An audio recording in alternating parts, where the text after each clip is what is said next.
ഞങ്ങൾ ഊട്ടിയുടെ കവാടം കടന്ന് മുകളിലേക്ക് കയറുകയാണ്. ഇവിടെ ആദ്യത്തെ ചെക്ക് പോസ്റ്റ് കഴിഞ്ഞു. അവിടെ നമ്മൾ വാട്ടർ ബോട്ടിലൊക്കെ നമ്മുടെ കാറിലുണ്ടോ എന്ന് നോക്കും. അതിനുശേഷം ഒരു രജിസ്ട്രേഷൻ ഉണ്ട്. 30 രൂപ കൊടുത്ത് രജിസ്റ്റർ ചെയ്യണം. ശേഷമാണ് നമ്മൾ മുന്നോട്ടേക്ക് പോകേണ്ടത്. കാറ്റും മഴയും. കാറ്റെന്ന് പറഞ്ഞാൽ ഒരു സൂപ്പർ കാറ്റായിരുന്നു. ഞാൻ കരുതി ആ ചെക്ക് ചെയ്യുന്ന അവിടുത്തെ ഓല കൊണ്ട് കഴിഞ്ഞാൽ കവാടമൊക്കെ താഴെ വീഴുന്നു. ഭാഗ്യത്തിന് വീണില്ല. അപ്പോൾ ഞങ്ങളിങ്ങനെ ഈ മഴയെ താണ്ടി മുമ്പോട്ടേക്ക് പോവുകയാണ്. മല മുകളിലേക്ക് എത്തണം, ഊട്ടിയിലേക്ക്. ശരിക്കും നമുക്ക് 4 മണിക്ക് എത്തേണ്ടതാണ്. പക്ഷേ നമ്മളൊരു അരമണിക്കൂർ വൈകിട്ടാണ് ഇപ്പോൾ പോകുന്നതാണ്. അവിടെ കുറേ സമയം നിൽക്കേണ്ടി വന്നത്. രജിസ്ട്രേഷൻ പൂർത്തിയാക്കണമെങ്കിൽ നമുക്ക് OTP വരണം. ഒരുപാട് പണിയുണ്ടായിരുന്നു. അപ്പോൾ അതൊക്കെ കഴിഞ്ഞിട്ട് ഞങ്ങളിങ്ങനെ മുകളിലേക്ക് കയറുകയാണ്. ഇത് സ്റ്റേറ്റ് ഹോർട്ടിക്കൾച്ചർ ഫാം ആണ് ഈ കാണുന്നത്. ഇവിടെയൊക്കെ കാണുന്നത് ഇങ്ങനെ കാണാം നമുക്ക്. അപ്പോൾ ഇവിടെ തന്നെ എത്തുമ്പോൾ തന്നെ യൂക്കാലിയുടെ സ്മെല്ലൊക്കെ വരാൻ തുടങ്ങിയിട്ടുണ്ട്. അപ്പം ഊട്ടിയിലേക്ക് എത്തുമ്പം മനോഹരമായ യൂക്കാലി മരങ്ങളുടെ കാഴ്ചകൾ നമുക്ക് കാണാൻ വേണ്ടി കഴിയും. അങ്ങനെ വളഞ്ഞ് പൊളഞ്ഞ് നമുക്ക് കയറിയാണ്. കച്ചവടം കയറി എത്ര മനോഹരമായ കാഴ്ചയാണ് ഈ മഴക്കാലത്ത് ഊട്ടി നമുക്ക് നൽകുന്നത്. സത്യമംഗലം കാടുകളെക്കുറിച്ച് പറയുമ്പോൾ വീരപ്പനെക്കുറിച്ച് ഓർക്കാതെ പോകാൻ ആർക്കും കഴിയില്ല. ഈ കാണുന്ന റോഡിൽ കൂടി മുന്നോട്ടേക്ക് പോകുമ്പോൾ ഇടത് വലത് ഭാഗങ്ങളിലായി വലിയ മലനിരകൾ കാണാം. ആ മലനിരകളാണ് സത്യമംഗലം കാടുകൾ. ഒരു കാലത്ത് വീരപ്പൻ്റെ ആവാസ കേന്ദ്രമായിരുന്നു, ആസ്ഥാനമായിരുന്നു ഈ സത്യമംഗലം മലനിരകൾ. ഊട്ടിയിൽ പഴയ പോലെയല്ല, റോഡൊക്കെ വളരെ മനോഹരമാക്കി ടാർ ചെയ്തിട്ടുണ്ട്. മെക്കാടൻ ടാറിങ് ചെയ്തിട്ടുണ്ട്. ഇരുഭാഗത്തും നല്ല പെയിൻ്റൊക്കെ അടിച്ച് ഭംഗിയാക്കിയിട്ടുണ്ട്.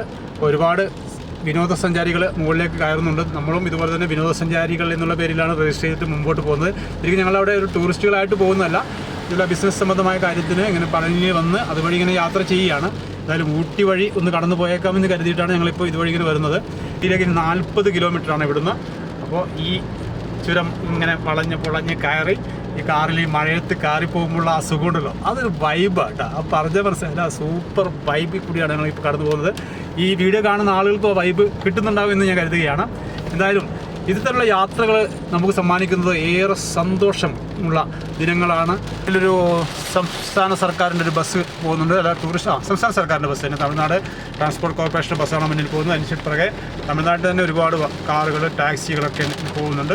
ഇന്ന് നമ്മുടെ കേരളത്തിലുള്ള വാഹനങ്ങൾ ഇതുവഴി കുറവായിരിക്കും. കാരണം നമ്മൾ വരുന്നത് തമിഴ്നാട്ടിൽ നിന്നാണ്. അപ്പോൾ കേരളത്തിലുള്ള വാഹനങ്ങൾ വരുന്നത് ഇതുവഴിയല്ല.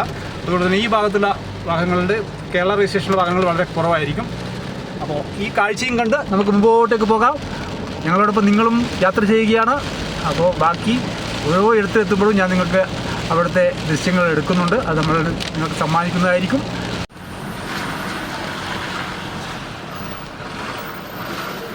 ഇതൊരു പ്രധാന ബസ് സ്റ്റേഷനാണെന്ന് തോന്നുന്നു. ഒരുപാട് ആളുകൾ ഇവിടെ നിന്നിട്ട് ചായ കുടിക്കുന്നു, അതുപോലെ തന്നെ സാധനങ്ങൾ വാങ്ങിക്കുന്നു അല്ലേ. ഫാമിലി ഉൾപ്പെടെയുള്ള ആളുകൾ വന്നിട്ട് ബസ്സിൽ നിന്ന് ഇവിടെ ഇറങ്ങി ചായ കുടിക്കുന്ന ഒരു ബസ് ഇങ്ങനെ ചുരമിറങ്ങി വരുന്നുണ്ടോ. വളരെ വേഗത കുറച്ചാണ് അവർ വരുന്നത്. നമ്മളിവിടെ നിർത്തി കൊടുക്കാം. അപ്പോൾ നല്ല മഴയായതുകൊണ്ട് തന്നെ ആ കാഴ്ചയ്ക്ക് ഭംഗി കൂടും. ഇതൊരു ഹെയർപിൻ ബെൻഡാണ്.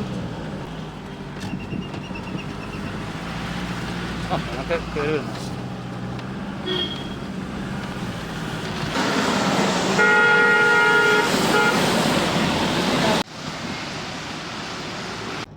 ഏതാണ്ട് ചുരമൊക്കെ കഴിഞ്ഞ് ഞങ്ങളുടെ മുകളിലേക്ക് എത്താറായി. നമ്മൾ ടൗൺഷിപ്പൊക്കെ കാണാൻ കഴിയും. താഴെ ഈ തേയിലത്തോട്ടങ്ങളാണ്. ഈ മനോഹരമായ കാഴ്ചകൾ കണ്ട് ഇങ്ങനെ പോകുമ്പോൾ ഒരു പ്രത്യേക വൈബ് തന്നെയാണ്. ഷാജി അത് കണ്ടിങ്ങനെ വണ്ടി ഓടിക്കുക കേട്ടോ. അപ്പോൾ ഏതായാലും മുകളിലെത്തിയപ്പോൾ സമയത്ത് ആ റോഡ് മെക്കാടണ്ടാറിയൊക്കെ ചെറുതായിട്ട് ചില സ്ഥലങ്ങളൊക്കെ പൊട്ടി ഇതായിട്ടുണ്ട്. യൂക്കാലിസ് മരങ്ങൾ നമുക്ക് ഇവിടെ കാണാൻ കഴിയും. അപ്പോൾ എന്നാലും ചെറിയ കട്ടറുകളൊക്കെ ഉണ്ട്. എന്നാൽ അത് ഒരു വൈബാണ് കേട്ടോ. ആ കട്ടറിൽ കൂടി ഇങ്ങനെ നമ്മളെ കുലുങ്ങി ആ യൂക്കാലി മരങ്ങളൊക്കെ കണ്ടിട്ട് മുമ്പോട്ട് പോകാൻ. അങ്ങനെ നമ്മൾ കോയമ്പത്തൂരിൽ നിന്നും മേട്ടുപ്പാളയം വഴി അങ്ങനെ സത്യമംഗലം വനമൊക്കെ കണ്ടിട്ട് ഇങ്ങനെ ഊട്ടിയിലേക്ക് കയറിയതാണ്.